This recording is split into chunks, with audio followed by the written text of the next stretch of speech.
તો હવે વાત કરીએ આપણે બનાસકાંઠાની તો પાલનપુર શહેરમાં આદિવાસી દિવસ નિમિત્તે રેલી કાઢવામાં આવી હતી। 9 ઓગસ્ટ આદિવાસી દિવસ નિમિત્તે પાલનપુર શહેરમાં મોટી સંખ્યામાં આદિવાસી ભાઈ બહેનો દ્વારા રેલી કરી આયોજન કરવામાં આવ્યું હતું, જેમાં પોલીસ કાફલા સાથે આદિવાસી ભાઈ બહેનો દ્વારા નૃત્ય કરી આદિવાસી દિવસની ઉજવણી કરવામાં આવી હતી, જેમાં શહેરમાં વરઘોડો કાઢી આદિવાસી ભાઈ બહેનોએ આનંદ માણ્યો હતો। વિશ્વના આદિવાસી લોકોનો આંતરરાષ્ટ્રીય દિવસ દર વર્ષે 9 ઓગસ્ટે વિશ્વની આદિવાસી વસ્તીના અધિકારોની જાગૃતિ અને રક્ષણ માટે મનાવવામાં આવે છે।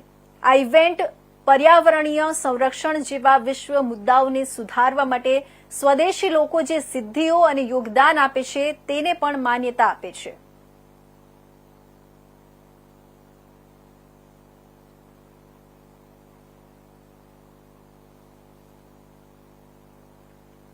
તો હવે વાત કરીએ આપણે સુરતની તો સુરતના કપલેથા